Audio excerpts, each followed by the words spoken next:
ప్రతి అక్షరం ప్రజల పక్షం. HR9 న్యూస్ టీవీకి స్వాగతం, సుస్వాగతం. ఉమ్మడి ఖమ్మం జిల్లాలోని పెనుబల్లి పోలీస్ స్టేషన్లో డ్రంక్ అండ్ డ్రైవ్ కేసులో లారీ డ్రైవర్ను ఇబ్బందులకు గురి చేసిన సంఘటన మరొక ముందే అశ్వరావుపేట పోలీస్ స్టేషన్లో కోడిపుంజును దొంగతనం చేశాడని నెపంతో వచ్చిన ఫిర్యాదు మేరకు నారంవారిగూడెంకు చెందిన కలపాల నాగరాజు అనే వ్యక్తిని పోలీసులు చితకబాది కరెంట్ షాక్ పెట్టడంతో ఆసుపత్రి పాలైన సంఘటన వెలుగులోకి వచ్చింది.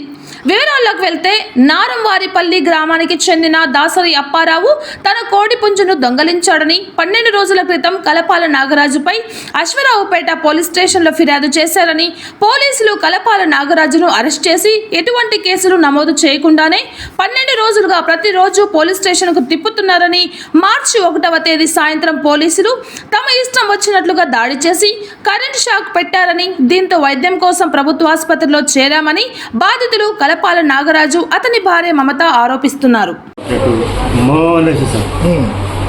వచ్చాక ఏమైంది సార్, నేను ఏడుతున్నాను సార్, కాల్ పెట్టుకుంటా కాల్ సరే అట్లా మళ్ళీ చేతికి ఇచ్చారు సార్, చేతికి ఇచ్చి మళ్ళీ పెట్టించారు, మళ్ళీ ఇచ్చేసారు వీడియోస్ మొత్తం డ్రామా సార్ అని చెప్పి కోడిగా లాగా అంటాడు సార్.